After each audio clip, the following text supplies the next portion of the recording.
INS Vikrant से लेकर आज तक की यात्रा केवल नए युद्धपोतों की यात्रा नहीं है।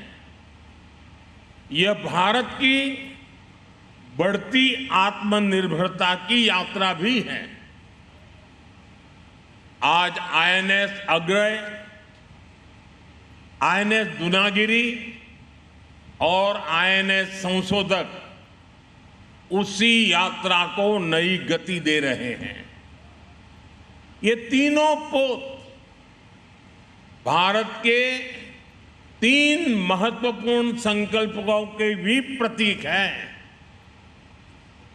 इनका निर्माण भारत में हुआ है, इनकी डिजाइन भारत में तैयार हुई है, इनके निर्माण में भारतीय उद्योगों की प्रतिभा लगी है, भारतीय इंजीनियरों का कौशल लगा है, भारतीय श्रमिकों का परिश्रम लगा है और यही नए भारत की सबसे बड़ी ताकत है।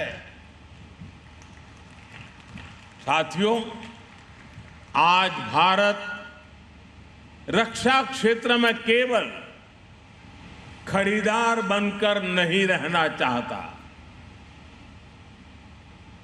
हमारी सैन्य शक्ति दुनिया के लिए बाजार नहीं बन सकती। मेरी शक्ति की पहचान विश्व के बाजार बनने से नहीं है। मेरी शक्ति की सामर्थ्य की पहचान मेरी आत्मनिर्भरता पर है। भारत निर्माता बनना चाहता है और जिस दिन निर्माता होगे ना, उस दिन हम निर्णायक भी होंगे। और इस दिशा में तेजी से आगे बढ़ रहा है।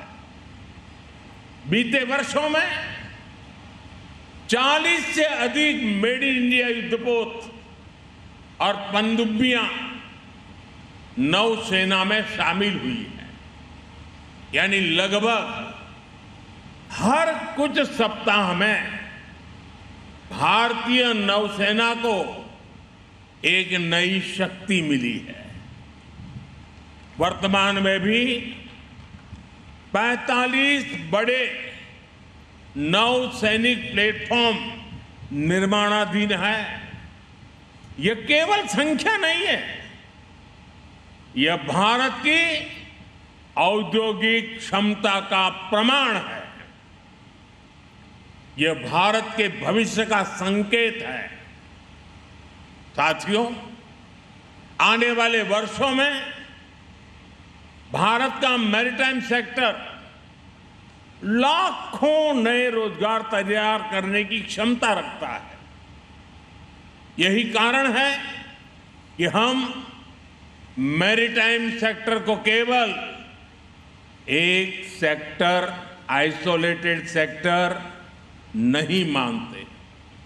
हम इसे विकसित भारत के रोजगार इंजन के रूप में देखते हैं। एक आधुनिक जहाज में सैकड़ों टन स्टील लगता है, इलेक्ट्रॉनिक्स लगते हैं, मशीनरी लगती है, हजारों पुर्जे लगते हैं और इन सब के पीछे हजारों कंपनियां काम करती है। यानी हजारों युवाओं को रोजगार भी मिलता है। आज जिन 3 जहाजों की कमीशनिंग हुई है, उनके निर्माण में 200 से अधिक एमएसएमईज ने योगदान दिया है।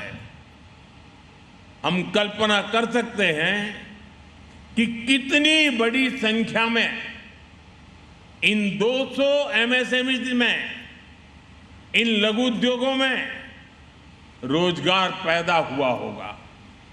साथियों, अब समय आ गया है कि भारत समुद्री शक्ति के अगले चरण में प्रवेश करे।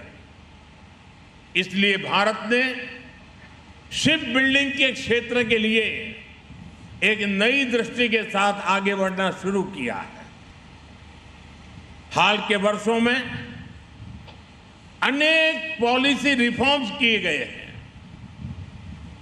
घरेलू निर्माण क्षमता बढ़ाने के लिए विशेष कदम उठाए गए हैं और ship building, ship repair, ship recycling तथा एमआरओ को एक बड़े राष्ट्रीय मिशन के रूप में देखा जा रहा है।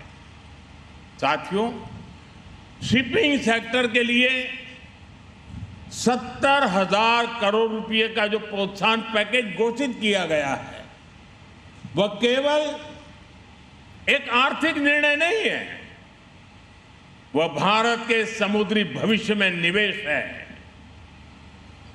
वह भारत के औद्योगिक विस्तार में निवेश है। साथियों, भारत आज अपने पूरे मैरीटाइम इकोसिस्टम को सशक्त बना रहा है। इसलिए आज भारत अपने बंदरगाहों का आधुनिकीकरण कर रहा है, नई क्षमता तैयार कर रहा है, नई कनेक्टिविटी बना रहा है, नदी जलमार्गों का विस्तार कर रहा है, मल्टी मॉडल लॉजिस्टिक नेटवर्क विकसित कर रहा है। सागरमाला जैसे अभियान इसी व्यापक सोच का हिस्सा है। इससे व्यापार की लागत कम हो रही है, उद्योगों को नई गति मिल रही है और तटीय क्षेत्रों में नए अवसर बन रहे हैं।